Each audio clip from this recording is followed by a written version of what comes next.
Hello, friends, and welcome back to Stories About Entitled People. When the story started saying they didn't like Dave, I was expecting Dave to be the villain, not the hero. A good twist is always welcome. But before we begin, best way to support our channel is to leave comments, like, and subscribe with the turned on bell so you don't miss the new video every single day. Here we go. Know your employment law. Years ago, one of my employer's clients decided to set up a new office in Fort Wayne, Indiana, and I got chosen to spend 3 weeks there getting the new space set up. Also chosen for the job was a guy from another division's Chicago office, Dave. I'd never worked with Dave before, but from the start I didn't like him much. He was never less than 15 minutes late, he lumbered like a zombie, and I caught him dozing off more than a few times during the first week on site. Still, he was the closest thing I had to a friend in Fort Wayne, so I invited him out to the bar on Friday for all the company-funded booze we could drink. I wish, he says, I'm going home and passing out till Monday. The commute's been killing me. Wait, what? It seems Dave's boss had been a jerk, and instead of paying for a plane ticket, hotel, and rental car like my boss had, he'd instructed Dave to drive.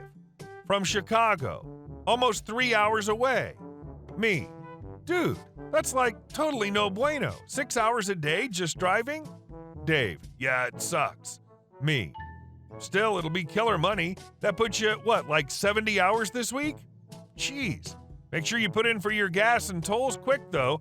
Last time I had to get reimbursed for expenses, it took him over a month. I could see what little light Dave's eyes held fade. Dave, they're not paying for any of that.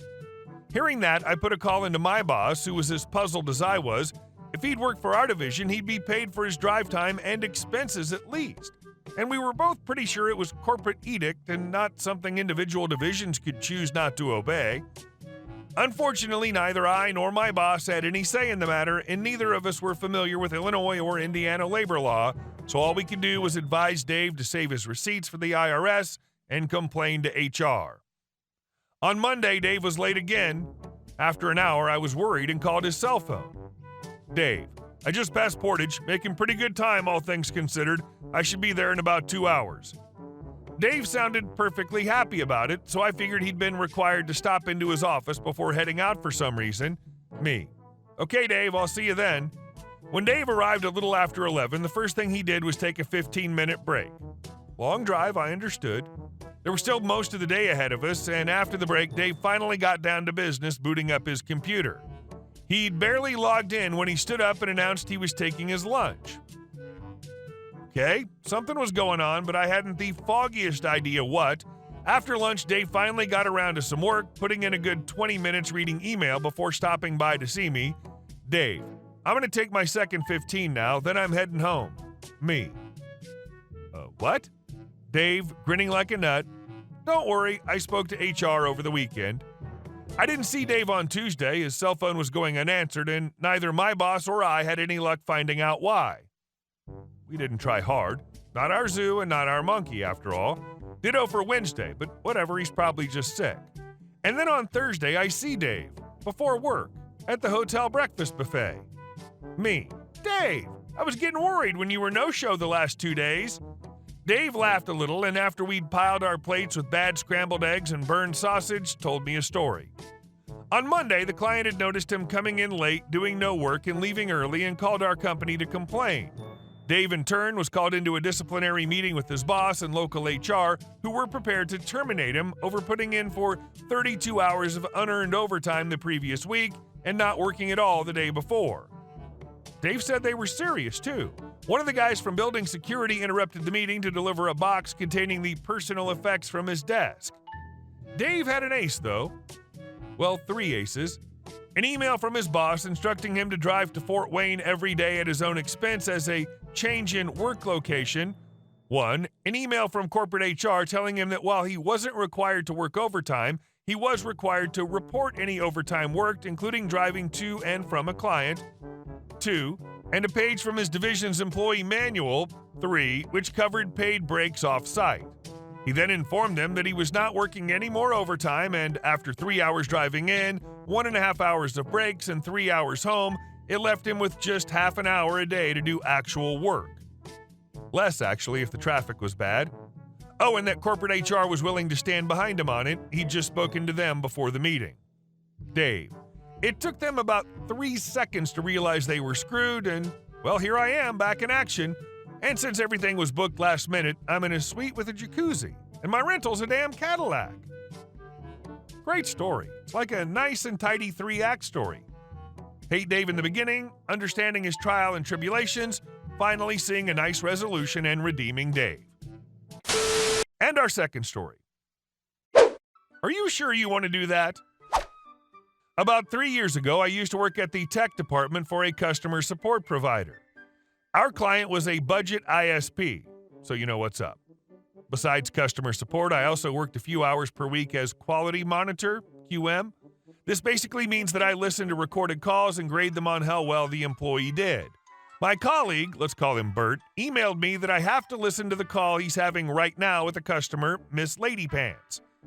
10 minutes later, I see that he's done with the call. I download the recording, which also contains a screen recording of Bert's desktop, so I could also see what he was doing during the call. The call was not in English, so I translated as accurately as I could. Bert, good afternoon and welcome to blank. My name's Bert, how can I help you? Ladypants, hi, yeah, you need to fix my Wi-Fi. It just stopped working on all my devices. This is the 2,147,483,647th time this week. Bert, loading the customer data. That sounds like quite a problem, ma'am. On all your devices, you say? Ladypants, yeah, but I still have TV. Bert, indeed, I can see that your internet still works, so it seems to just be the Wi-Fi. Bert follows the regular troubleshoot, which takes a few minutes, but Ladypants becomes impatient quickly and starts to scold Bert. Ladypants, why does this take so long? Is this your first day or something? Bert, no ma'am, but not all problems can be fixed quickly. Ladypants, I don't have time for this BS. Can you transfer me to someone who actually knows his crap? At this moment, Bert is audibly getting pissed. I see him opening up his work mail and sending me the actual message as I think to myself, Bert, you baldy mother effer you. Bert, I'm sorry, Miss Ladypants, but you'll have to deal with me. Let's just focus on the problem, okay? Ladypants starts screaming, no, I'm not done with you, all of you. I want to cancel my whole package, you hear, right now. Bert, are you sure? I think it's better if you... Ladypants, no, I don't want to hear any more excuses. For the second time, cancel it. Bert, okie dokie, ma'am. This will only take a minute. I'll be right back. Bert calls to admin in the back office. Hi, admin. Miss Ladypants would like to immediately cancel her complete subscription. Admin, is she sure about that, buddy? Bert, yes, I asked her specifically. He didn't lie. Admin, alrighty then. The order is first in the list, so that is done. All the services are terminated. The final bill for this month will be recalculated around some date. Bert, cool, thanks. Bert goes back to Ladypants. Thank you for waiting, Miss Ladypants. Ladypants, what have you done? My TV stopped working. Bert, well, that's because you've canceled your subscription, so the services stopped too. Ladypants, WTF, I didn't mean that. You know what? I'm going to file the biggest complaint you've ever seen. Give me your name and transfer me to your complaint department. Bert, I'm very sorry, ma'am, but if you want to do that, you'll have to become a customer first. Ladypants. Bert, can I do anything else to help you? Ladypants. F you, you piece of crap.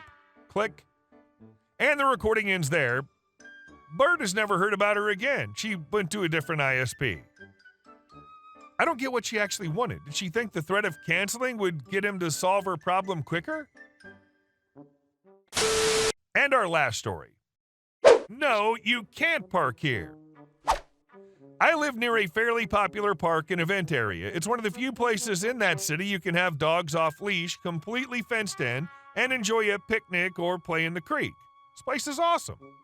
However, I'll never understand the people that straight up blocked my driveway, parked in my driveway, let their dogs poop in my yard, or tried to use my trash can. Here's the story.